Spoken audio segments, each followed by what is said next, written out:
मैं एक ऐसे इंसान का दोस्त था जिसने कभी पैरानॉर्मल घटनाओं का एक्सपीरियंस नहीं किया था और मेरी कहानियों से उसे बहुत दिलचस्पी थी। उसने कहा कि वो ओइचा बोर्ड आजमाना चाहता है, ये देखने के लिए कि उसके साथ क्या होता है। इससे पहले सिर्फ एक बार कोशिश की थी मैंने, जब मैं लगभग 14 साल का था। क्योंकि मेरा दोस्त इसे आजमाना चाहता था, इसलिए मुझे लगा कि मुझे भी एक और कोशिश करनी चाहिए, खासकर तब जब मेरी पिछली कोशिश को लगभग 20 साल हो गए थे। तो मैंने अमेज़ॉन से एक सस्ता लैमिनेटेड पेपर बोर्ड खरीदा। हमने उस पर कोशिश की लेकिन कुछ नहीं हुआ। हमने तय किया कि हमें असली बोर्ड चाहिए, इसलिए मैंने अमेज़ॉन से लकड़ी का एक बोर्ड मंगवाया। उन दिनों हम अक्सर रात में एक पार्क में झूला झूलने और तारों को देखने जाते थे। एक रात हम पार्क में वापस गए। वहाँ पहुँचने के लिए आपको गाड़ी पार्क करनी पड़ती है, रेल की पटरियों को पार करना पड़ता है और रेलवे स्टेशन से होकर गुजरना पड़ता है। इस स्टेशन पर अब किसी भी ट्रेन का स्टॉपेज नहीं है, लेकिन फिर भी कई मालगाड़ी की ट्रेनें यहाँ से गुजरती हैं। जैसे ही हम पहले कई बार की तरह आगे बढ़े और मैं प्लेटफॉर्म पर पहुंचा, तो अचानक मुझे कुछ अजीब महसूस हुआ। बाय इंस्टिंक्ट मैं वहीं रुक गया। मैंने अपने दोस्त से कहा कि मैं आगे नहीं जा रहा हूँ और तुरंत वहाँ से निकलना चाहता हूँ। उसे लगा कि मैं मजाक कर रहा हूँ, लेकिन फिर उसने मेरे चेहरे पर घबराहट देखी। तभी हमें पटरी पर किसी बच्चे के रोने जैसी आवाज़ सुनाई दी और तभी वो तुरंत मान गया कि हमें यहाँ से चलना चाहिए। जैसे ही हम मुड़े और चलने लगे, हमें हमारे ठीक पीछे फिर वही आवाज़ सुनाई दी, पर इस बार थोड़ी तेज़। लेकिन हमने पीछे मुड़कर नहीं देखा। हम बस कार की तरफ दौड़े और तेज़ी से वहाँ से निकल पड़े। मेरा दोस्त काफ़ी डर गया था। ये उसका पहला भूतिया एक्सपीरियंस था और मैं भी इसलिए डर गया क्योंकि मैंने पहले कभी ऐसा कुछ महसूस नहीं किया था। हम फिर कभी वहाँ वापस नहीं गए। जब ओइजा बोर्ड आखिरकार आ गया, तो हमने शाम के समय उसे यूज़ करने का फैसला किया। इस बार पॉइंटर सचमुच अपने आप हिला। मेरे दोस्त ने मुझसे कहा कि बकवास मजाक मत करो, लेकिन मैंने उससे कहा कि मैंने कुछ नहीं किया। उसने अपनी उंगलियों को पॉइंटर पर इस तरह से थपथपाया कि वो हिले नहीं। वो बस ये देखना चाहता था कि क्या वो पॉइंटर अपने आप हिल रहा है। मैंने उससे कहा कि इसे हिलने के लिए लगातार एनर्जी की ज़रूरत होती है और वो लगातार कनेक्शन तोड़ रहा है। आखिरकार उसने ये सब करना बंद कर दिया और इसे सीरियसली लिया। अब आप सोच रहे होंगे कि क्या पता वो इसे मूव कर रहा हो या क्या पता मैं कर रहा हूँगा, लेकिन हम दोनों में से किसी ने भी उसे नहीं हिलाया था। खैर, हम सूरज ढलने के बाद अपने फ़ोन की रोशनी को लाइट के सोर्स के लिए इस्तेमाल करने लगे। मैं आपको एक बात बता दूं कि जब हम पॉइंटर को खुद मूव करते थे, तो बोर्ड पर फिसलते समय एक हल्की आवाज़ आती थी और जब वो अपने आप हिल रहा होता था, तो हमारे फ़ोन की रोशनी को पॉइंटर के नीचे से गुजरते हुए देखा जा सकता था, मानो वो बोर्ड के ठीक ऊपर मंडरा रहा हो और बिल्कुल भी आवाज़ नहीं कर रहा हो। वापस स्टोरी पर चलते हैं। बोर्ड ने पहले 9 से उल्टी गिनती शुरू की। हमें पता था कि अगर ऐसा हुआ तो हमें गुड बाय कहना होगा, इसलिए हमने ऐसा ही किया। फिर वो फिर से अपने आप मूव करने लगा और हमारे सवालों के जवाब देने लगा। हमने पूछा कि क्या वो कोई भूत है, और उसने कहा नहीं। हमने पूछा कि क्या वो कोई आत्मा है, और उसने हाँ कहा। हमने उसका नाम पूछा तो उसने कहा कि उसका कोई नाम नहीं है। हमने उस स्टेशन वाली चीज़ के बारे में पूछा और उसने हमें चेतावनी दी कि हम वहाँ दोबारा ना जाएं, क्योंकि वहाँ एक बुरी आत्मा है। ये कहना सही होगा कि मैं ना तो कभी वहाँ वापस गया और ना ही जाना चाहता था। अब मैं उस इंसान के साथ दोस्त नहीं हूँ, इसलिए मुझे नहीं पता कि वो कभी वहाँ वापस गया या नहीं। लगभग 1 महीने बाद मैं अपने कुछ कलीग्स के साथ इस घटना के बारे में उनसे डिस्कस कर रहा था और उन्होंने मुझे बताया कि जिस समय वो पटरियाँ बनाई जा रही थी, उस समय वो रेलवे स्टेशन मजदूरों का एक कैंप हुआ करता था।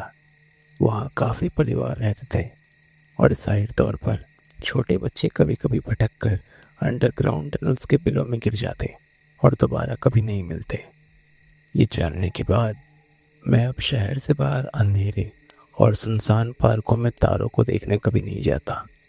ये घटना याद करते हुए ही मैं काफ़ी घबरा गया हूँ, लेकिन मुझे ये कहानी शेयर करते हुए खुशी हो रही है। सुनने के लिए शुक्रिया।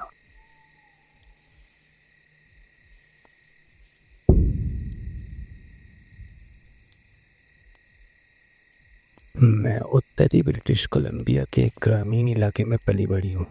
अगर आपको पता हो तो पता ही होगा कि वहाँ आधे साल बर्फबारी और लोहे के ट्रेलर वाले घर हैं जो सर्दियों में रहने लायक भी नहीं होते। मेरी एक क्लोज फ्रेंड निकी जंगल में रहती थी। उसकी माँ बारटेंडर थी और क्योंकि शहर के सभी बार सुबह 4 बजे से पहले बंद नहीं होते थे, इसलिए वो अक्सर घर पर अकेली ही रहती थी। हम तब 14 साल के थे जब ये सब हुआ। एक रात निकी का बॉयफ्रेंड एक ओइचा बोर्ड लेकर आया और हम दोनों को उसे ट्राई करने के लिए चैलेंज किया। मैंने पहले कभी ब्लडी मैरी भी नहीं ट्राई की थी और मैं आत्माओं की दुनिया से खिलवाड़ तो नहीं करने वाली थी। तो जब उन्होंने इसे लिविंग रूम में लगाया तो मैं उस छोटे से पिछले कमरे में चली गई जहाँ निकी अपने खरगोश को पालती थी। अंदर ज़्यादा गर्मी तो नहीं थी, लेकिन लिविंग रूम में किसी शानदार आत्मा के साथ रहने से तो बेहतर ही था। निकी की छोटी बहन भी आई थी, तो बस हम दोनों और खरगोश ही थे उस रूम में।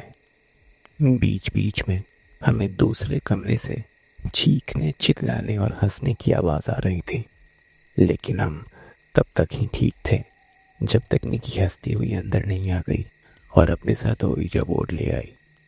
उसने एक छोटे खरगोश को पिंजरे से बाहर निकाला और बोर्ड पर रख दिया। वो पागलों की तरह हंस रही थी, मानो ये सब कोई बड़ा मजाक हो। खरगोश कुछ सेकंड तक वहीं बैठा रहा और फिर थोड़ी देर बाद उल्टा पलट कर मर गया। कोई आवाज़ नहीं, कोई अचानक ऐटन नहीं, बस एक सेकंड वो जिंदा है और दूसरे पल नहीं। अब अगर आपने कभी खरगोश पाले हैं तो आप जानते होंगे कि वो कभी कभी डर से मर सकते हैं। मतलब सचमुच में एक दिल का दौरा। ऐसा होता है। निकी आज भी कसम खाती है कि उन्होंने बोर्ड से बस इतना कहा था कि वो दिखाए कि उस आत्मा में कितनी ताकत है, ये साबित करने के लिए कि वो वाकई कुछ कर सकती है। और फिर वो उस खरगोश को अंदर ले आई। मैंने अपनी माँ को फ़ोन किया और कहा कि अगर वो मुझे लेने नहीं आई तो मैं आधी रात को अकेली ही घर चली आऊँगी। मैं उस रात तो वहाँ किसी हाल में नहीं रुकने वाली थी। मुझे परवाह नहीं कि कोई कोइंसिडेंस या साइंस के बारे में क्या कहता है। उस रात मुझे पता था कि हमसे परे भी एक दुनिया है जिनसे आप जितनी दूरी बना कर रखें आपके लिए उतना बेहतर है।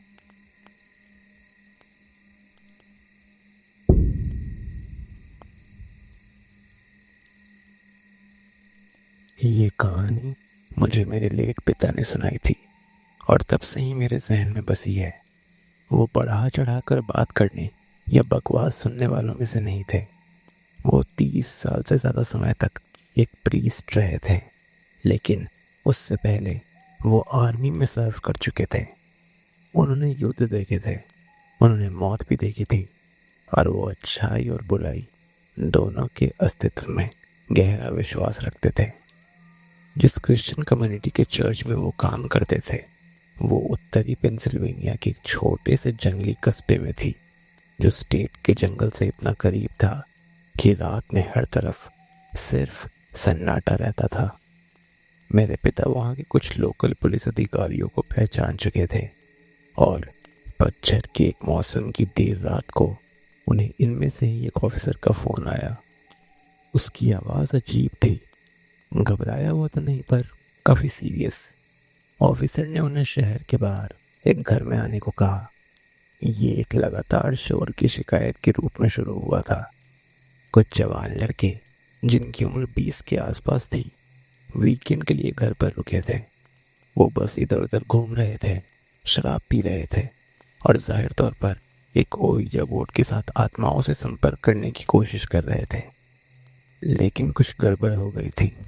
जब पुलिस वहां पहुंची तो उन्हें नशे में धुत लड़कों का ग्रुप शोर शराबा करते हुए नहीं मिला। उन्होंने देखा कि उन लड़कों में से एक लड़का एक ऐसी भाषा में चिल्ला रहा था जिसे कोई भी नहीं समझ पा रहा था। वो अपनी बाहों को नोच रहा था और घर के नीचे मिट्टी खोद कर घुसने की कोशिश कर रहा था। बाकी से भी डरे हुए थे और उन्होंने खुद को ऊपर के बाथरूम में बंद कर लिया था। और उनमें से ही एक लड़के ने पुलिस को कॉल किया था। जो लड़का पागलों जैसी हरकतें कर रहा था उसका नाम जैमी था। उसे एम्बुलेंस से हॉस्पिटल ले जाया गया और बाद में एक मेंटल हॉस्पिटल में ट्रांसफ़र कर दिया गया। पुलिस के मुताबिक उसकी चीखें तब तक बंद नहीं हुई थी जब तक उसे बेहोश नहीं कर दिया गया था। वो 1 साल से ज़्यादा समय तक उस मेंटल हॉस्पिटल में रहा। पुलिस को समझ नहीं आ रहा था कि इस मामले का क्या करे, लेकिन घर में कुछ तो अजीब था। इसलिए उन्होंने मेरे पिता को बुलाया। उन्हें किसी को गिरफ्तार करने के लिए उनकी ज़रूरत नहीं थी, उन्हें स्पिरिचुअल एडवाइस की ज़रूरत थी। मेरे पिता जाने के लिए राज़ी तो हो गए, हालांकि बाद में उन्होंने एक्सेप्ट किया कि वो आधे रास्ते से ही लगभग वापस लौट आए थे। उन्हें पता नहीं क्यों, लेकिन जैसे जैसे वो शहर से बाहर निकलते गए उन्हें उनका सीना भारी होता महसूस हुआ। जब वो वहाँ पहुँचे तो उन्होंने पाया कि घर लगभग खाली था और बस 2 पुलिस अधिकारी अंदर थे। जैसे ही उन्होंने घर की दहलीज पार की उन्हें समझ में आ गया कि कुछ गड़बड़ है। बाद में उन्होंने मुझे बताया कि उनके जीवन में, चाहे वो सेना में हो या प्रीस्ट, सिर्फ यही एक बार था जब उन्हें सचमुच डर लगा था। उन्होंने कहा कि घर के अंदर की हवा न गर्म न ठंडी, बस भारी लग रही थी, जैसे आप पानी के नीचे चल रहे हो। उन्होंने कुछ भी नहीं सुना, यहाँ तक कि किसी पुराने घर की आम खरखराहट भी नहीं। पर कुछ और भी था वहाँ, कुछ ऐसा जिसे वो कभी समझा नहीं सके। उन्हें लिविंग रूम के बीचों बीच ओइजा बोर्ड मिला, जिसके बीच में अभी भी प्लानचेट रखा हुआ था। इतना सब होने के बाद भी किसी ने उसे छुआ तक नहीं था। उन्होंने कहा कि उसे छूने की उनकी हिम्मत नहीं हुई। उन्होंने बताया कि इसके बजाय उन्होंने अपने कोट में हाथ डाला और एक छोटी सी किताब निकाली जो वो हमेशा अपने साथ रखते थे। उनकी प्रार्थना वाली किताब, जो उनके जाने के बाद मेरे लिए छोड़ दी गई। उसका कवर टूटा हुआ है और पन्ने उम्र के साथ नरम हो गए हैं, लेकिन एक पन्ना ऐसा है जिस पर बाकी पन्नों से ज़्यादा निशान है। वो पन्ना जिस पर शुद्धिकरण की प्रार्थना है, जिसे मेरे पिता ने उस रात पढ़ा था। जब उन्होंने पढ़ना ख़त्म किया तो हवा में से भारीपन कम होने लगा। उसके बाद वो ज़्यादा देर तक वहाँ नहीं रुके। उन्होंने पुलिस वालों से कहा कि वो बोर्ड को ठीक से नष्ट कर दे और उन्हें सलाह दी कि जब तक बहुत ज़रूरी ना हो तब तक वो उस घर में वापस ना आए। उन्होंने जैमी को फिर कभी नहीं देखा, लेकिन महीनों बाद एक पुलिस वाले से सुना था उन्होंने कि वो अब पहले जैसा नहीं रहा। इस घटना के बाद से उन्हें अंधेरे से डर लगने लगा था और वो रात को कभी अकेले नहीं रह पाते थे। अगर आप मेरी एक सलाह माने तो वो ये होगी कि कभी भी ओइजा बोर्ड का इस्तेमाल ना करें। उन दरवाज़ों से ना उलझें जिन्हें आप बंद करने के लिए तैयार नहीं हैं।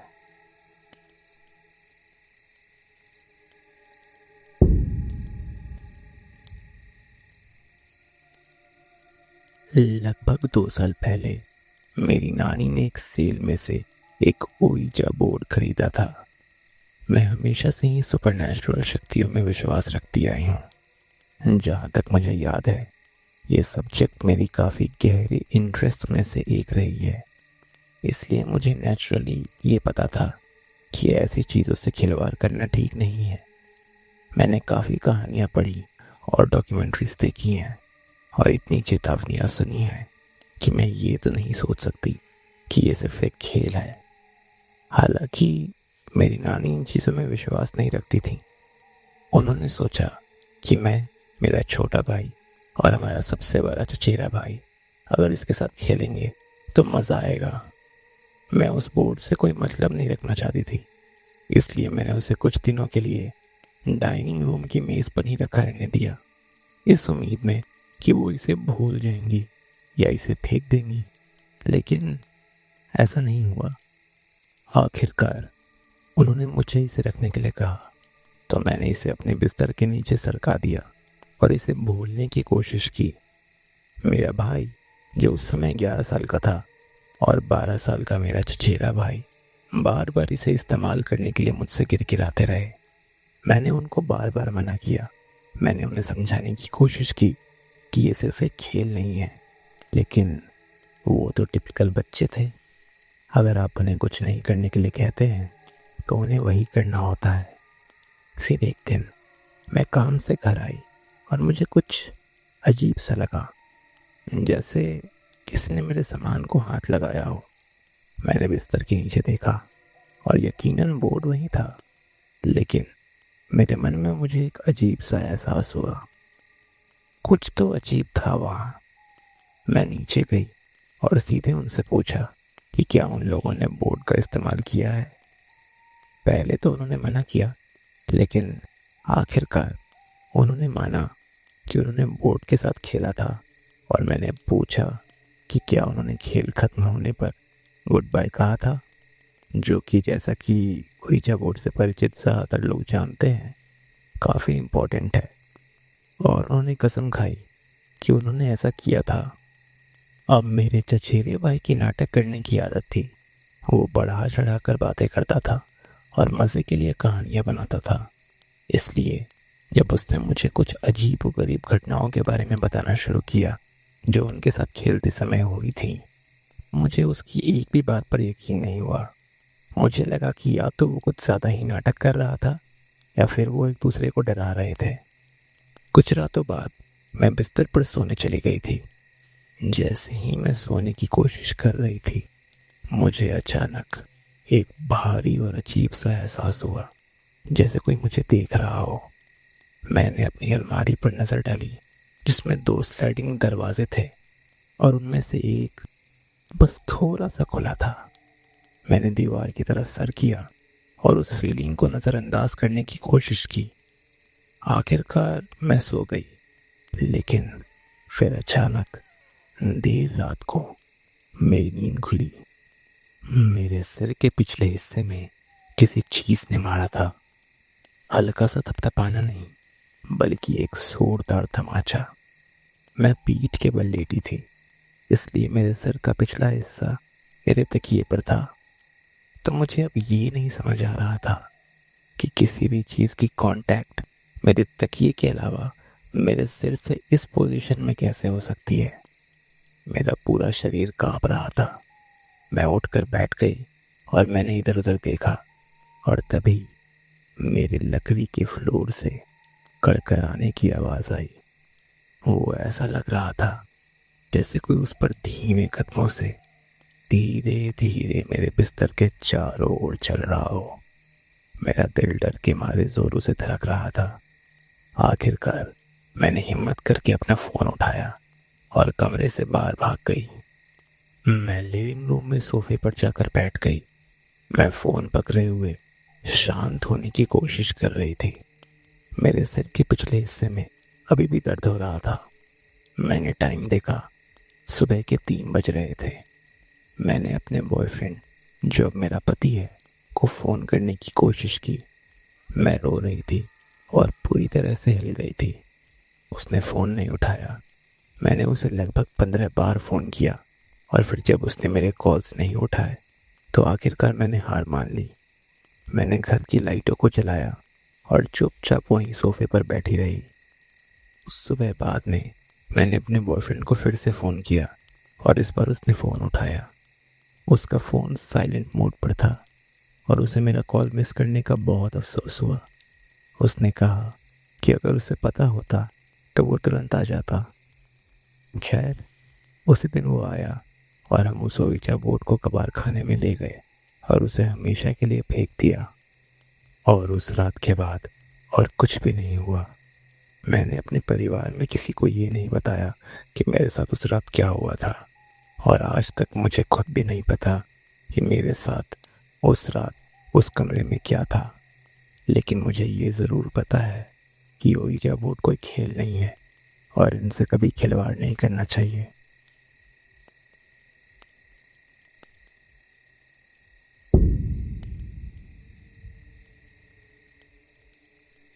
लगभग 8 साल पहले मेरा एक दोस्त और मैंने लापरवाही में मिलकर एक ओइजा बोर्ड के साथ एक्सपेरिमेंट किया था। मुझे उम्मीद नहीं थी कि वो सच में काम करेगा, फिर भी हमने पूरे हफ्ते में कई बार उसका इस्तेमाल किया। लगभग तुरंत ही हमें कुछ जवाब मिलने लगे और हमने कई आत्माओं से बात भी की। शुरू में तो हमें वो कुछ खास दिलचस्प नहीं लगा, लेकिन जब बोर्ड ने मेरे घर के बनने से पहले वहाँ कौन रहता था और ऐसी ही कई सारी बातों का सही जवाब दिया, तो हमें उसकी बातों पर यकीन होने लगा। मैं अभी भी थोड़ा डाउट में था, इसलिए मैंने बोर्ड से मेरे उसी दोस्त का मिडिल नेम पूछने का डिसाइड किया जो मेरे साथ बोर्ड इस्तेमाल कर रहा था, और मुझे उस वक्त उसका मिडिल नेम नहीं पता था। उसने आंखें बंद कर ली और ऊपर देखने लगा, जिससे साफ था कि वो बोर्ड को नहीं देख पा रहा था। और फिर बोर्ड ने वही नाम बताया, उसका असली मिडिल नेम। इस पल में हम दोनों को इस पर पूरा विश्वास हो चुका था और हम काफ़ी एक्साइटेड भी हो गए थे। और यही वो हिस्सा था जिसने मुझे सच में चौंका दिया। किसी चीज़ से हमारा संपर्क हुआ और हमने पूछा कि हम किससे बात कर रहे हैं। हमें जवाब मिला जोई, और फिर माँ। उसके बाद की सारी बातें मुझे ठीक से याद नहीं है, क्योंकि मैंने इस एक्सपीरियंस को भूलने की कोशिश की थी। लेकिन इतना याद है कि वो आत्मा किसी तरह से हमारे साथ खिलवाड़ कर रही थी और हम ये समझ नहीं पा रहे थे कि हो क्या रहा है। अचानक प्लैंचेट बोर्ड पर तेजी से घूमने लगा और अक्षरों से गुजरते हुए एग्रेसिव रूप से 8 का आकार बनाने लगा। हमने पहले थोड़ी रिसर्च की थी, इसलिए हमें पता था कि ये कोई अच्छी बात नहीं है। हम गुड बाय कहने की कोशिश करते रहे, पर वो 8 का आकार तब तक बनाता रहा जब तक कि प्लैंचेट बोर्ड से उतरकर पलट नहीं गया। इस तरह जोई ने बिना अलविदा कहे और बातचीत बंद किए बिना ही प्लैंचेट को गिरा दिया। उस पल तक ये हमारे लिए बस एक खेल की तरह था, लेकिन इस घटना के बाद रूम का माहौल काफ़ी सीरियस और शांत हो चुका था। मैंने तुरंत बोर्ड को तोड़ दिया और उसके टुकड़ों को जंगलों में अलग अलग जगह गाड़ दिया। मुझे नहीं पता कि ऐसा करना सही था या नहीं, मैं उस समय बस घबरा गया था। हमने इस पूरे सेशन को रिकॉर्ड भी किया था, लेकिन मैंने सारे वीडियो तुरंत डिलीट कर दिए ताकि इस घटना से हमारा कोई भी कनेक्शन ना रहे। उसके बाद हमने इसके बारे में कभी बात नहीं की और मैंने भी इसे भूलने की पूरी कोशिश की, पर किसी वजह से ये यादें इन दिनों बार बार मन में लौट आती हैं और मुझे बेचैन कर देती हैं।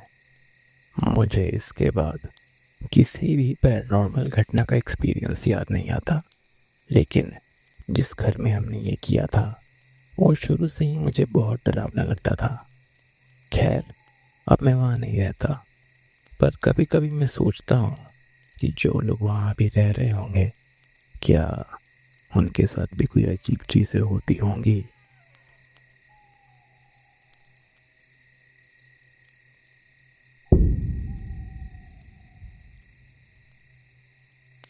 जब मैं 18 साल की थी, तब मैंने एक ऐसी गलती की जिसे मैं कभी नहीं भूलूंगी। उस रात मैंने वो दरवाज़ा खोला जिसके लिए मैं तैयार नहीं थी। हम 5 लोग मेरे घर के पीछे वाले लॉन में बैठे थे।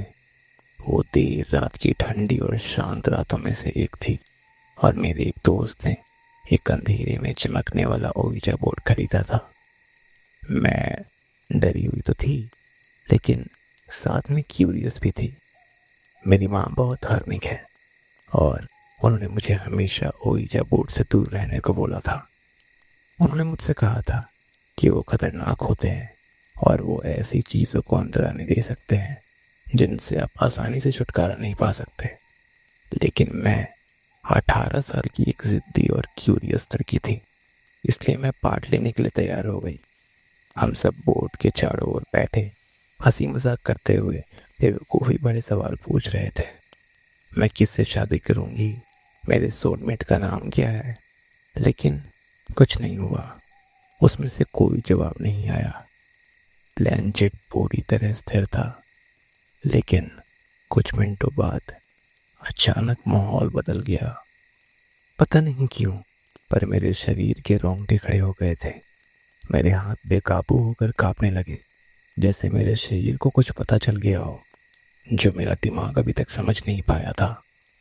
मेरे दोस्त हंसते हुए मेरा मजाक उड़ाने लगे, जैसे मैं कोई नाटक कर रही हूँ। तभी मुझे अपने कानों में एक भारी सांस लेने की आवाज़ महसूस हुई। मैं अपनी दोस्त नेगन के बगल में बैठी थी, लेकिन वो कम से कम 1 फुट दूर थी मुझसे, और वो इस तरह सांस नहीं ले रही थी। मेरे मन में बस यही चल रहा था कि जो भी ये है वो प्लीज़ अपने आप दूर चला जाए। और कुछ देर बाद वो एहसास मुझे महसूस होना बंद हो गया। मैंने किसी को नहीं बताया कि क्या हुआ था। मैं कुछ बोल ही नहीं पाई। मैं वहीं बैठी रही, सब कुछ ठीक होने का नाटक करती रही, जबकि मेरा दिल तेजी से धड़क रहा था। रात को जब सब जाने लगे तो मैंने मेगन से उस रात वहीं रुकने के लिए रिक्वेस्ट की। मैंने यूं ही उससे पूछा कि क्या उसे सेशन के दौरान कुछ अजीब सुनाई दिया था, लेकिन उसने मुझे ऐसे देखा जैसे मैं पागल हूँ। उसने कहा कि उसे कुछ नहीं सुनाई दिया और उसे लग रहा था कि मैं ये सब बस खुद से बातें बना रही हूँ, पर मैं सच बोल रही थी। उसी रात से सब शुरू हुआ। अगले 1 महीने तक घर में मुझे कुछ न कुछ अजीब सा लगता रहा। मैं तब तक नहीं सो पाती थी जब तक अपने कमरे की सारी लाइटें ऑन न कर लूं, लेकिन इसका भी कोई असर नहीं हुआ। हर रात घड़ी की सुई की तरह मुझे अपने बेडरूम के दरवाजे के बाहर कदमों की आहट सुनाई देती। कई बार वो ठीक बाहर ही रुक जाते, जैसे कोई अंदर आने का फैसला कर रहा हो। और फिर वो 3 बजे वाली बात। हर रात मैं ठीक 3 बजे ऐसे जाग जाती थी जैसे किसी सपने से मुझे अचानक खींच लिया गया हो। मैंने अपनी माँ को कुछ नहीं बताया। अगर उन्हें पता चलता कि मैंने उनकी बात नहीं मानी और ओइजा बोर्ड इस्तेमाल किया था, तो वो बहुत गुस्सा होती। लेकिन एक सुबह जब मैं पूरी रात सो नहीं पाई थी, तो उन्होंने मुझे किचन के टेबल पर बिठाया और पूछा कि इस घर में आखिर क्या हो रहा है। मैं चुप रही और झूठ बोला कि कुछ भी तो नहीं हुआ। उन्होंने मुझे घूरते हुए कहा कि मुझसे झूठ मत बोलो। उन्होंने बताया कि पिछले 1 महीने से उन्हें भी लिविंग रूम में कदमों की आहट सुनाई दे रही है, और कल रात किसी ने सोते समय उनके पैर पर खरोंच मार दी। तब मैं अंदर से टूट गई। मैं रोने लगी और सब कुछ बता दिया। ओइजा बोर्ड, मेरे कानों में सांसों की आवाज़, बुरे सपने और वो कदमों की आहट। वो गुस्सा नहीं हुई, बस उठी और अलमारी से धूप और पवित्र जल निकाला। हम दोनों ने मिलकर पूरे घर के हर कमरे में धूप को जलाया। उन्होंने प्रार्थनाएं की और हर कमरे के कोनों में पवित्र जल छिड़का। और सच कहूँ तो इसके बाद मुझे महसूस भी हुआ कि हवा फिर से बदल गई है। घर में मुझे एक हल्कापन महसूस हुआ, जैसे जो कुछ भी था वो आखिरकार यहाँ से चला गया था। उस दिन के बाद से सब कुछ ठीक हो गया। कदमों की आहट बंद हो गई। सुबह 3 बजे मेरा उठना बंद हो गया और घर फिर से सुरक्षित लगने लगा। लेकिन अब मैं इन चीज़ों को मजाक में नहीं लेती। अब मैं चीज़ों को और गहराई से महसूस करती हूँ। कभी कभी मुझे ऐसे लोगों के सपने आते हैं जिनसे मैं कभी नहीं मिली, जो बहुत पहले ही इस दुनिया को छोड़ चुके हैं। बाद में हमें पता चला कि मेरे घर में जहाँ हमने ओइजा बोर्ड इस्तेमाल किया था, वहाँ सालों पहले एक आदमी ने बेसमेंट में आत्महत्या कर ली थी। तो अगर कोई सोचता है कि ओइजा बोर्ड सच में काम नहीं करते, तो मैं साफ कह दूँ, वो काम करते हैं। और सबसे डरावनी बात यह है कि वो हमेशा बोर्ड के जरिए ही बात नहीं करते। कभी कभी वो बस आपके कानों में आकर कुछ बोलते हैं।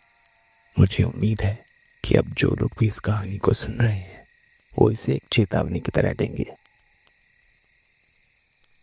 अपने दरवाजे और खिड़कियां बंद कर लीजिए क्योंकि रात बहुत लंबी है।